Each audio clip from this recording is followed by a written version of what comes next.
Good morning प्यारे बच्चों। Class 8 विषय English second grammar chapter number 3 pronoun kinds.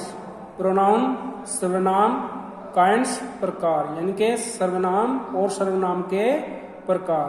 तो ये चैप्टर कक्षा 8 का है और सेम चैप्टर हमारा जो है कक्षा 7th का है प्रोनाउंस। तो इस पार्ट के अंदर भी प्रोनाउंस और सर्वनाम के बारे में बताया गया है। अतः प्यारे छात्र छात्राओं, हमने दोनों बुकों का सार इकट्ठा कर आपकी सुविधा के लिए एक साथ समझाने का प्रयास किया है। अतः हम आपको दोनों बुक का सार लिया है, क्योंकि दोनों बुक में एक ही चैप्टर है प्रोनाउन और उसके प्रकार। अतः हम आपको प्रोनाउन की डेफिनेशन और उसके प्रकार के बारे में विस्तार पूर्वक समझाएंगे। प्रोनाउन यानी कि प्रोनाउन सर्वनाम। सर्वनाम किसे कहते हैं? A pronoun is a word used in place of a noun. Pronoun वह शब्द भेद है जो नाउन के स्थान पर प्रयुक्त किया जा सके। नाउन यानी कि संज्ञा, जो संज्ञा के स्थान पर प्रयोग किया जाता है उसे हम प्रोनाउन कहते हैं। तो प्रोनाउन आपकी समझ में आया होगा, यानी कि जो शब्द नाउन के स्थान पर प्रयोग किए जाते हैं उन्हें हम सर्वनाम कहते हैं। काइंड्स ऑफ प्रोनाउन, सर्वनाम के प्रकार। प्रोनाउन 9 प्रकार के होते हैं। जो हमारे सर्वनाम है वो 9 प्रकार के होंगे।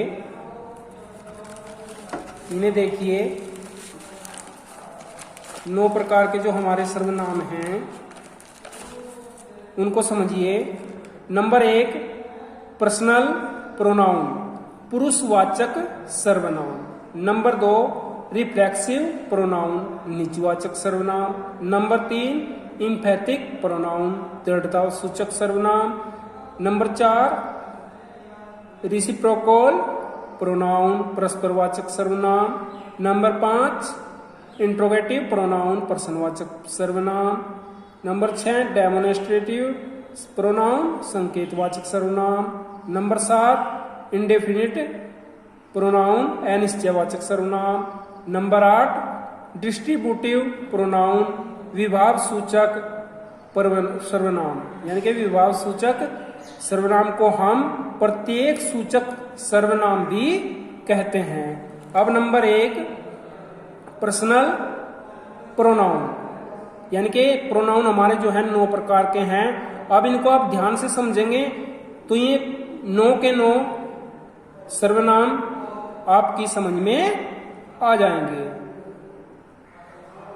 तो हमारा नंबर 1 है पर्सनल प्रोनाउन। इस सर्वनाम से पुरुष, स्त्री या वस्तु प्रकट होती है, जैसे I, we, you, they, he, she, it आदि। पर्सनल प्रोनाउन 3 प्रकार के होते हैं, फर्स्ट पर्सन, सेकंड पर्सन और थर्ड पर्सन। यानी कि फर्स्ट पर्सन में I, we, me, my, mine, us, our, और सेकंड पर्सन में you, your, yours. Third person में he, she, it, him, her, hers, its, them आदि होते हैं। यानी कि जो हमारे पर्सनल प्रोनाउन होंगे वो 3 प्रकार के होंगे। अब नंबर 2 रिफ्लेक्सिव प्रोनाउन, निजवाचक सर्वनाम। निजवाचक सर्वनाम किसे कहते हैं? Personal pronoun forms my, our, our, your, him, her, them, it में सेल्फ या सेल्व्स जोड़ने से क्या बनता है हमारा? Reflexive pronoun. तथा वाक्य में ऑब्जेक्ट का स्थान ग्रहण करते हैं। रिफ्लेक्सिव प्रोनाउन कर्ता सब्जेक्ट के स्थान पर प्रयुक्त होते हैं। जैसे मई प्लस सेल्फ, मई में हमने सेल्फ जोड़ दिया तो मई सेल्फ हो गया, हिम में हमने सेल्फ जोड़ दिया तो हिम सेल्फ हो गया। यानी कि जो हमारे निजवाचक सर्वनाम होंगे वो पर्सनल प्रोनाउन से जुड़कर ही बनते हैं। Number 3, emphatic pronoun. Emphatic pronoun किसे कहते हैं, इसको समझिए। जिन शब्दों का प्रयोग रिफ्लेक्सिव प्रोनाउंस की तरह होता है उन्हीं शब्दों का प्रयोग इम्पैथिक प्रोनाउन की तरह होता है। यानी कि जो प्रोनाउन हमारे रिफ्लेक्सिव सर्वनाम में आएंगे वही हमारे इम्पैथिक सर्वनाम में आएंगे। फर्क इतना रहेगा कि ये शुरू में आ जाएंगे और ये इम्पैथिक में बीच में आ जाएंगे। जैसे I myself will do it, यानी कि मैं इसे स्वयं करूंगा। ही हिमसेल्फ सेड सो, उसने ऐसा कहा। नंबर 4, तो इसमें हमारे माई सेल्फ और हिमसेल्फ ये क्या हुए, इम्पैथिक प्रोनाउन। Number 4, reciprocal pronoun. जो सर्वनाम दो प्रोनाउन से मिलकर बने और परस्पर संबंध व्यक्त करे उसे रिसिप्रोकल प्रोनाउन परस्परवाचक सर्वनाम कहते हैं। जैसे number 1, the two brothers love each other. दो भाई क्या करते हैं, आपस में प्यार करते हैं, यानी कि एक दूसरे से प्यार करते हैं। तो ईच अदर जो है इसमें क्या है, रिसिप्रोकल प्रोनाउन। जैसे number 2, these 3 friends helped one another.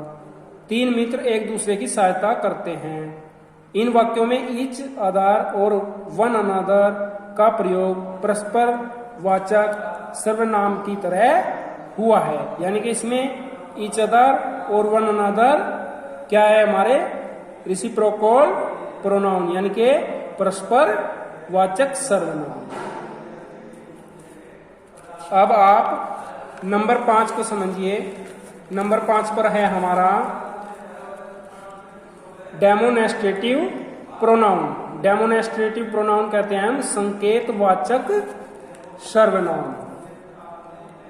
संकेतवाचक सर्वनाम का प्रयोग किसी संज्ञा नाउन की ओर संकेत करने के लिए होता है। यानी कि जब हम किसी नाउन की ओर संकेत करते हैं तो उसे हम डेमोनेस्ट्रेटिव प्रोनाउन यानी कि संकेतवाचक सर्वनाम कहते हैं। जैसे this is a pen, those are good books. तो इसमें पेन और बुक्स हमारे क्या है, डेमोनेस्ट्रेटिव प्रोनाउन। इन वाक्यों में दिस और दोज क्रमशः पेन तथा बुक्स के लिए किया गया है। यानी कि ये क्या करते हैं, दिस और दोज पेन और बुक्स की ओर संकेत कर रहे हैं। यानी कि संकेतवाचक सर्वनाम का प्रयोग किसी संज्ञा की ओर संकेत करने के लिए किया जाता है। तो इसमें आपकी समझ में आया होगा कि दिस और दोज का प्रयोग पेन और बुक्स जो संज्ञाएं हैं इनकी ओर संकेत करते हैं, दिस और दोज। तो इसमें हमारा संकेतवाचक सर्वनाम हुआ। अब number 6, interrogative sentence. Interrogative sentence यानी कि इंट्रोगेटिव प्रोनाउन। इंट्रोगेटिव प्रोनाउन प्रश्नवाचक सर्वनाम। प्रश्नवाचक सर्वनाम किसे कहेंगे हम? प्रश्नवाचक सर्वनाम वह सर्वनाम है जिसका प्रयोग प्रश्न पूछने के लिए किया जाता है। जैसे व्हाट इज दिस, यह क्या है।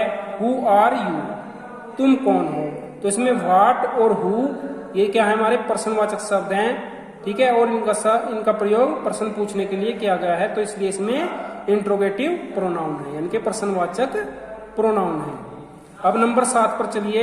नंबर 7 है हमारा आइडेंटिफिकेटिव प्रोनाउन यानी कि अनिश्चयवाचक सर्वनाम। अनिश्चयवाचक सर्वनाम वह सर्वनाम है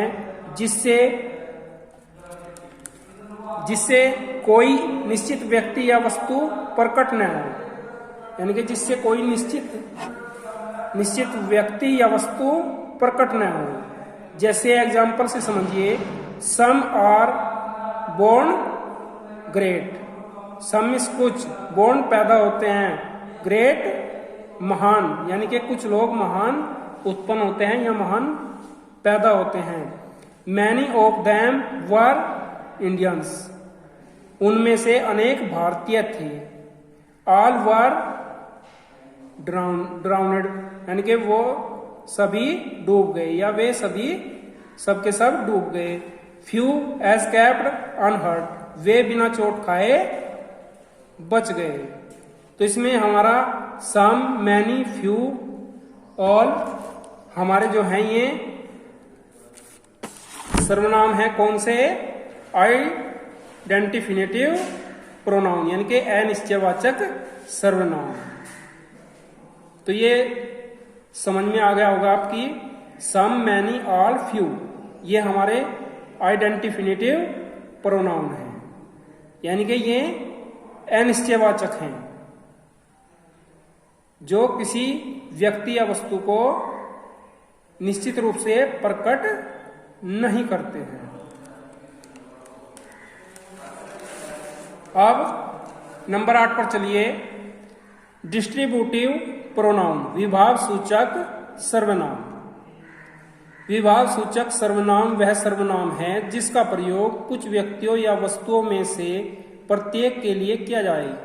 अतः कुछ विद्वान इसे विभाव सूचक सर्वनाम न कहकर प्रत्येक वाचक सर्वनाम कहना अधिक पसंद करते हैं। एग्जाम्पल जैसे neither of you can go, neither of you can go, यानी कि तुम नहीं जा सकते। नन कैन डू इट, इसे कोई नहीं कर सकता। Each of the boys will get a prize, यानी कि प्रत्येक लड़कों में यह वार बांट दो। Sorry, each of the boys will get a prize, प्रत्येक लड़के ने यह वार प्राप्त किया। तो इन दोनों में हमारा डिस्ट्रीब्यूटिव में नाइदर और ईच, नन, ये हमारे डिस्ट्रीब्यूटिव प्रोनाउन हुए। नाइदर, नन, ईच, यानी कि विभाव सूचक सर्वनाम। अब नंबर 9 पर आता है हमारा रिलेटिव प्रोनाउन। रिलेटिव प्रोनाउन संबंधवाचक सर्वनाम। संबंधवाचक सर्वनाम वह सर्वनाम है जिसका प्रयोग किसी संज्ञा नाउन से संबंध प्रकट करने के लिए होता है। जैसे I know the man who came here yesterday. I know the man, मैं आदमी को जानता हूं, हु जो केम हियर यस्टरडे, जो कल यहां आया। तो ये दो वाक्यों को जोड़ता है, दोनों के बीच संबंध स्थापित करता है, तो इसे संबंधवाचक सर्वनाम कहते हैं। जैसे हियर इज द बॉय, यहां लड़का है। हु इज माई फ्रेंड, जो मेरा मित्र है। Those whom the gods love die young, यानी कि जो भगवान से प्यार करते हैं वो जल्दी मर जाते हैं। तो ये यहां तक के आपकी समझ में आए होंगे। ये 9 प्रकार के जो हमारे प्रोनाउन हैं, तो हम आशा करते हैं कि आपकी समझ में ये अच्छे से आ गए होंगे। अब हम एक्सरसाइज कंप्लीट करके आपके पास भेज देंगे। थैंक्स।